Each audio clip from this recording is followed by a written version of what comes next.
Bonjour tout le monde et bienvenue sur la chaîne Les Clés du Cœur. J'espère que vous allez bien aujourd'hui. Aujourd'hui, du coup, ce podcast traitera du sujet du transgénérationnel. Donc, c'est un sujet qui peut paraître un peu abstrait, surtout au début de parcours. Moi, je sais que c'est un terme que j'avais déjà entendu, que j'arrivais pas forcément à comprendre ni à assimiler.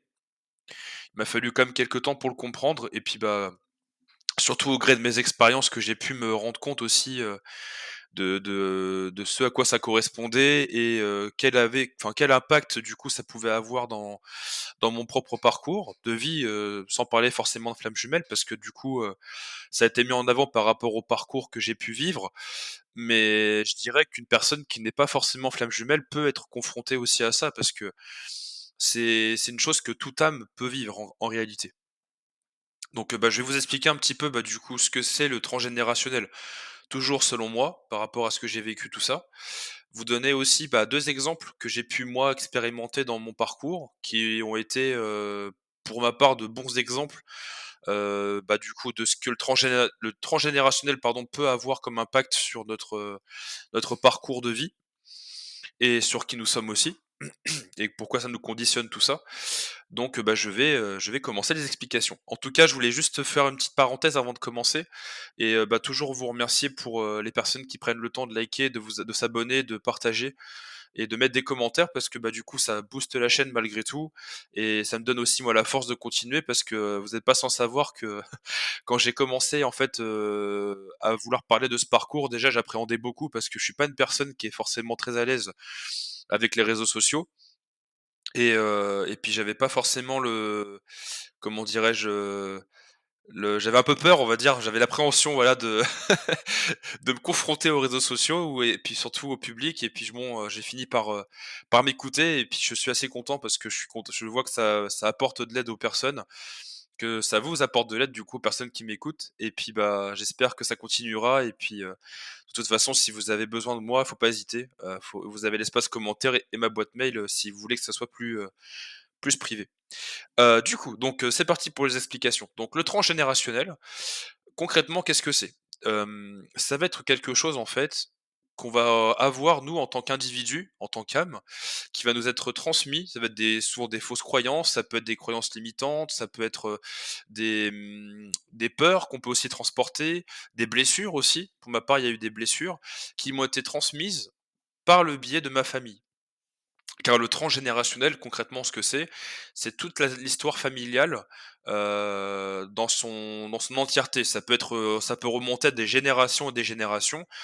C'est ce qu'on appelle aussi une lignée, ni plus ni moins, c'est des choses que vous avez peut-être pu entendre et en fait, quand on est, incarné en tant qu'âme, notre âme choisit, en fait, quelle, vie nous allons, bah, choisir, ni plus ni moins et nous allons travailler des sujets et en fait, nous allons donc par cette même occasion, travailler par exemple, la blessure de trahison, nous allons peut-être travailler, la colère, la tristesse, l'amour, on peut traiter 1000 et un sujets, il y a vraiment tout est possible en réalité. C'est juste une question d'incarnation. On va pas forcément avoir tous la même chose à travailler. Pourquoi? Tout simplement parce qu'en fait, votre âme s'est incarnée à l'origine pour travailler un sujet principal et il peut y avoir aussi d'autres choses à côté, bien entendu. Mais en général, il y a une chose, en tout cas en particulier, qui a été choisie par l'âme avant de s'incarner. Et donc ça, que vous soyez flamme jumelle ou non, ça n'a pas d'impact, vous l'aurez bien compris. Ensuite, le transgénérationnel, donc du coup, comme je vous l'ai, déjà transmis, on va en fait transporter au fil des années, au fil de notre développement personnel, on va en fait transporter des croyances qu'on a pu entendre. On va pouvoir aussi, transporter des schémas familiaux en fait qui sont là depuis des années et des années. On va aussi pouvoir transporter peut-être, une partie émotionnelle, des comment dirais-je? Des facultés parce que le transgénérationnel, en fait, c'est une transmission qui se fait au fil des générations. En gros, c'est ça, pour vraiment le schématiser et le simplifier au maximum.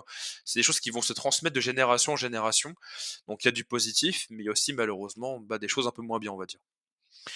Et en fait, ces choses-là, quand vous venez vous incarner, alors surtout en tant que flamme jumelle, vous venez en fait transmuter ces choses-là afin de justement libérer votre lignée de tout ça.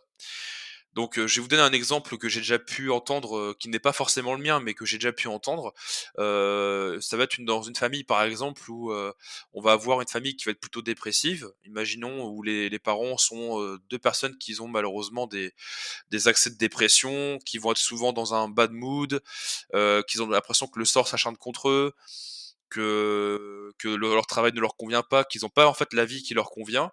En fait, l'enfant, quand lui, il va être là, il va absorber ces informations-là et en fait, il va encoder en lui cette information comme quoi lui aussi, il sera quelqu'un de dépressif, quelqu'un, en fait, qui a une vie très difficile et en fait, on encode en nous les choses de nos parents et d'ailleurs, ça a été scientifiquement prouvé, mais vous allez retrouver, en fait, dès l'instant que vous portez, en fait, un bébé dans votre ventre. Je parle du coup pour vous mesdames, bien entendu.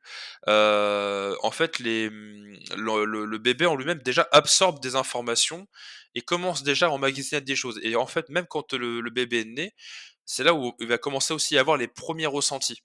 Je sais que par exemple si je rebondis sur le parcours flamme jumelle, en général, les blessures primordiales comme le rejet et l'abandon se font à ce moment-là, voire un tout petit peu après. Et après, en fait, au fil du temps, on va vivre d'autres schémas et d'autres choses, en fait, qu'on est venu travailler. Là, je vais du coup rentrer dans mes exemples, pour pouvoir vous expliquer tout ça, heu et je vais déjà commencer aussi par partager mon expérience.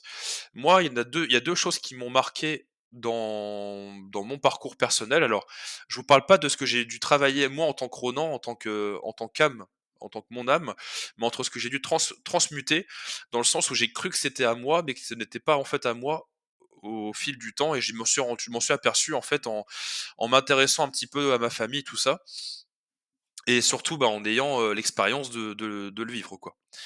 Donc, la première chose principale que j'ai dû travailler, ça a été la blessure de trahison, qui au début je pensais qu'elle m'appartenait parce que j'avais, comme vous le savez déjà, si vous m'avez déjà entendu dans une vidéo, mais il me semble que je l'avais déjà partagé, j'avais une peur bleue, littéralement, de la tromperie. C'était quelque chose qui me faisait extrêmement peur et ça pouvait me rendre contrôlant. Donc, ça, si vous connaissez un petit peu les 5 blessures de l'âme, ça correspondrait du coup à une blessure de trahison. Puisque le masque défensif par rapport à ça, c'est le contrôle et effectivement, bah, quand on est quelqu'un qui a peur de la trahison, peur de la tromperie, peur du mensonge, tout ça, va avoir tendance en fait à être dans un hyper contrôle des personnes autour de lui et même de lui-même, afin d'en fait de pouvoir justement, se prémunir de ce genre de situation.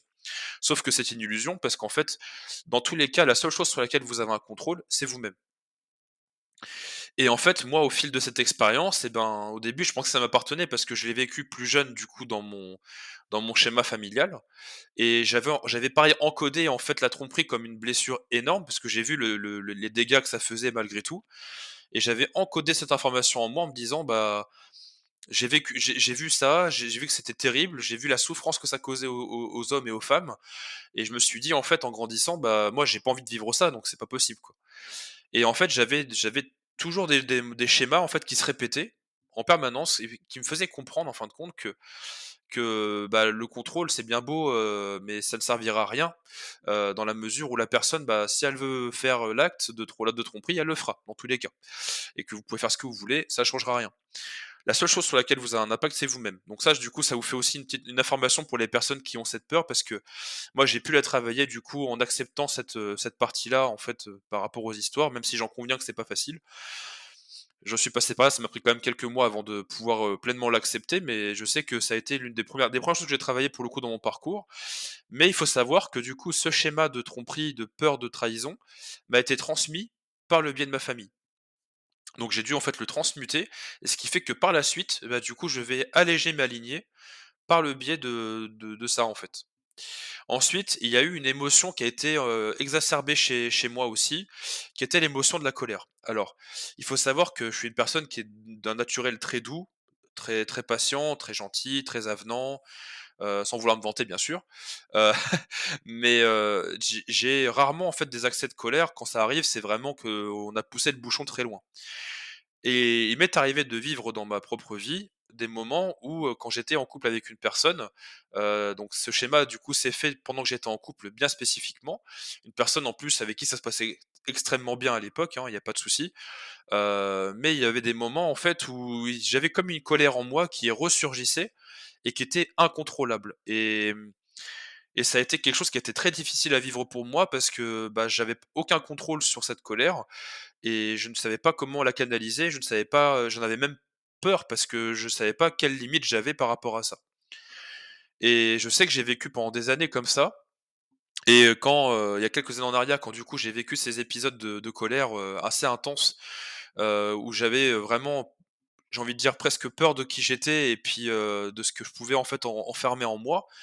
Je me disais: «Mais qui je suis?» Je me comprenais pas. Mais ça, je vous parle de ça, c'était bien, bien avant le parcours Flamme Jumelle, facilement 3-4 ans avant et en fait, bah, du coup, j'ai mon parcours, Flamme Jumelle qui se fait, j'ai la séparation qui arrive et en fait, par la suite, j'ai en discutant un petit peu et en fouillant un petit peu, bah, justement, quand j'ai commencé à vouloir travailler sur moi, donc j'ai forcément fouillé un petit peu dans mes ancêtres et cetera et j'ai appris que j'avais un de mes ancêtres, sans le citer, qui en fait avait des accès de colère aussi et n'avait pas de contrôle sur cette colère et qui était, même plutôt très méchant, je vous fais pas de dessin, je pense que vous aurez compris, envers sa famille et ses enfants et en fait, bah, je pense que j'ai dû en fait encoder en moi cette mémoire et du coup, j'ai dû la transmuter. Donc j'ai appris en fait à accepter cette colère, à l'accueillir et aujourd'hui, j'arrive pleinement en fait à l'accepter. Elle est de moins en moins présente. J'ai plus des accès comme je pouvais l'avoir il y a quelques années en arrière.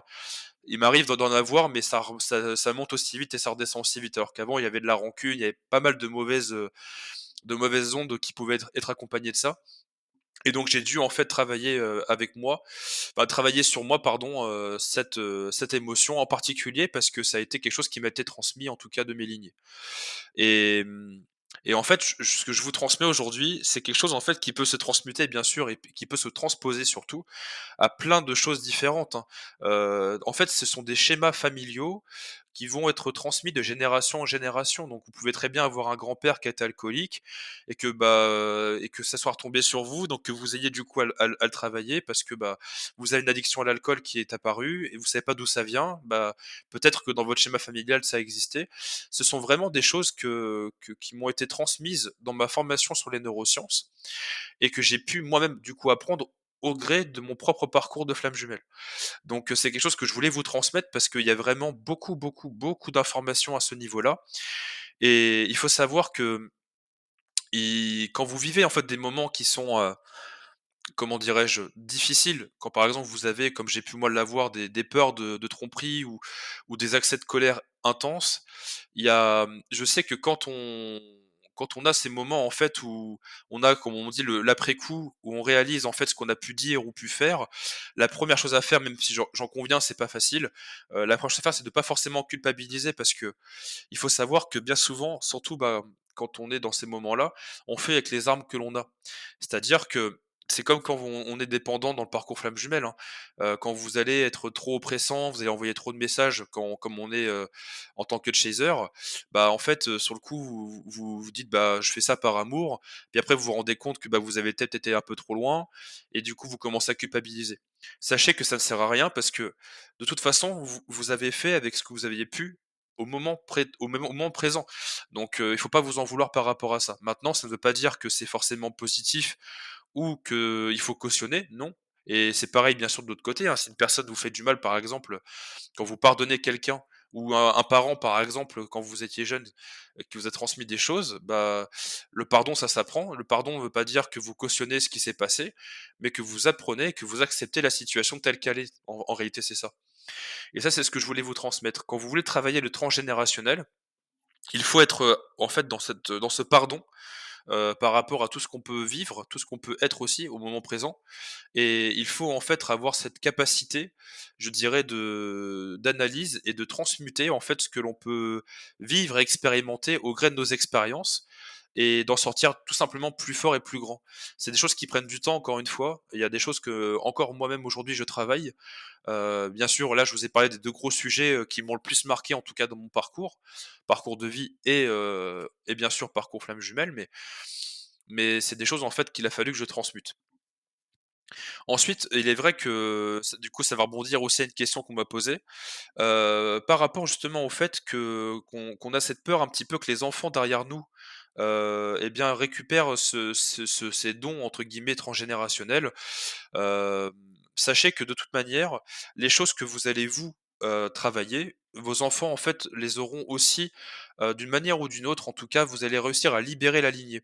Quand on dit libérer la lignée, c'est que vous, par exemple, si en tant qu'individu, je me prends comme exemple, hein, si moi, par exemple, en tant que Ronan, j'ai travaillé cette blessure de trahison, et ben, je vais libérer mes parents de cette blessure et je vais libérer mes enfants de cette blessure. Parce que du coup, moi, je vais pas leur transmettre quand je vais les mettre au monde, et ben, je vais pas leur transmettre cette blessure avec quand ils vont grandir. Parce que j'aurais moi déjà travaillé en amont cette blessure et mes parents du coup, en effet, boule de neige, vont voir aussi que, bah, j'ai travaillé sur le sujet et qu'en fait je vais dégager une forme tout est énergie, hein, mais je vais dégager une énergie qui va faire que eux mêmes vont se dire: «Ah oui, c'est vrai que le contrôle par exemple ça sert à rien», et en fait ils vont commencer à travailler sur eux. En fait, vous libérez vos lignées d'une manière ou d'une autre et c'est ce que je voulais vous transmettre. Je peux comprendre que ça peut te paraître très flou et très abstrait. Je sais que c'est pas quelque chose d'évident parce que, moi je sais qu'en début de parcours quand j'entendais ce mot-là, je me disais: «Ouh là, qu'est-ce que c'est? Je comprends rien».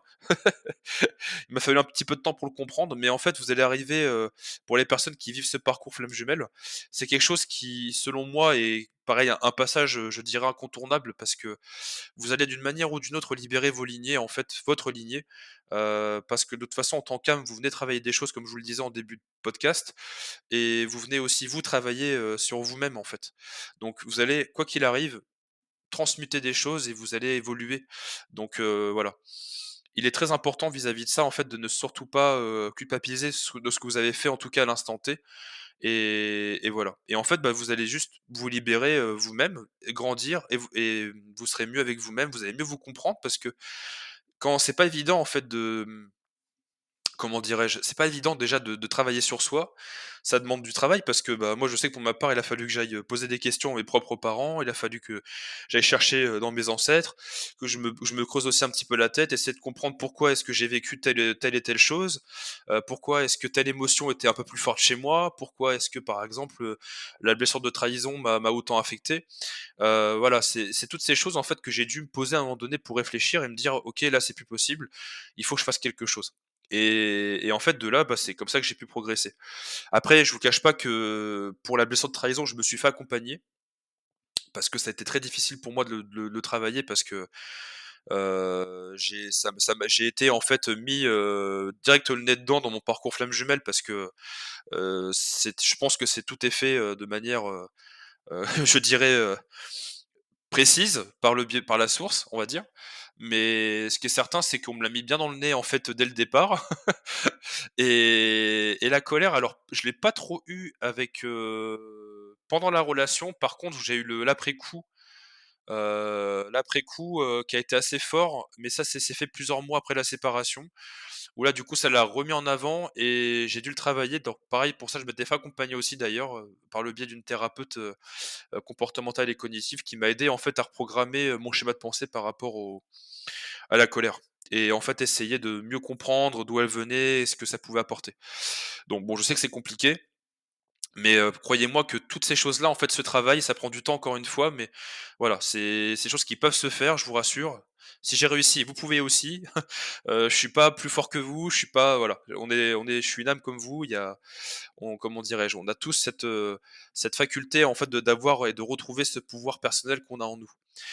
Et d'ailleurs puisqu'on en parle, je sais que par exemple dans les neurosciences, quand moi j'ai appris en fait à accompagner des personnes sur la programmation neurolinguistique et la reprogrammation des schémas de pensée, tout ça, en fait on apprend par rapport au transgénérationnel quasiment dès l'enfance que ça arrive et on apprend en fait aussi à aider les personnes en fait à être une forme de support, pour en fait les aider à trouver leurs propres outils et ben, pour progresser et c'est ça que je trouvais génial en fait dans cette formation et c'est d'ailleurs pour ça que je l'ai faite. Je pense que j'ai fait le tour globalement de ce que je voulais vous transmettre sur le transgénérationnel. J'espère que ça a pas été trop flou. Je sais que c'est un sujet qui est un peu compliqué mais qui me paraissait hyper important parce que c'est vraiment quelque chose qui va vous aider sur, je dirais sur tellement d'items. Si vous prenez vraiment le temps de vous poser, de réfléchir à tout ça, peut-être qu'il y a des mots par-ci par-là qui vont vous parler, peut-être d'autres un peu moins, c'est tout à fait normal. Ça dépend aussi où on en est dans le parcours. Moi, je sais qu'au début, du parcours, j'aurais entendu, des vidéos là-dessus, et d'ailleurs ça a été le cas, mais j'aurais pas forcément compris grand-chose parce que c'était pas du tout le moment pour moi de l'entendre. Mais je sais que quand j'ai commencé à vraiment travailler sur moi et avancer, ça a été un sujet en fait qui m'est arrivé assez rapidement et je me rappellerai toujours, quand est-ce que ça m'a frappé. C'était un jour où j'écoutais une vidéo d'ailleurs sur le transgénérationnel et j'entends en fait un mot qui est par rapport à la lignée les parents et je sais pas pourquoi. Avant je l'avais peut-être déjà entendu mais ça m'avait pas parlé et là ça m'a fait un déclic et j'ai fait: «Ah ouais OK, donc en fait si je vis ça, c'est à cause de ça» et parce que j'avais déjà eu en amont l'information que ça venait de ça en fait dans ma famille quoi et c'était impressionnant d'ailleurs. Dans la vie, il y a pas de hasard et tout est juste et surtout ça arrive à un timing, je dirais, qui est, on parle souvent de timing divin, mais bon, il faut croire qu'il y a des choses qui sont quand même bien ficelées. Donc voilà, je pense que j'ai fait le tour de ce que je voulais vous transmettre. Bien sûr, si vous avez des questions, s'il y a des choses qui vous paraissent pas très claires, comme d'habitude, vous n'hésitez pas, vous avez l'espace commentaire. Vous avez ma boîte mail si vous souhaitez me faire part de quelque chose via une voie plus privée. Si vous souhaitez un accompagnement, du coup, c'est pareil, c'est via ma boîte mail également. Si vous avez aimé la vidéo, bah, n'hésitez pas à laisser un like, à vous abonner, à partager. Merci encore en tout cas pour les personnes qui le font, ça me fait chaud au cœur et puis, bah, écoutez, je vous dis en tout cas à très vite et je pense que le prochain sujet portera très certainement sur, justement le fait d'agir dans son parcours parce que moi, c'est quelque chose qui m'a aussi beaucoup aidé, dans le mien. Le fait d'agir, le fait de vouloir justement, communiquer avec, mon autre, de vouloir, progresser, de vouloir en fait le fait d'agir dans notre parcours est quelque chose d'hyper important et ça fait quelques jours que je suis en train d'y penser aussi, donc je pense que je vais certainement faire un sujet aussi là-dessus. Voilà, bah, écoutez, en tout cas, merci encore pour votre écoute. Surtout prenez soin de vous et je vous dis à très vite.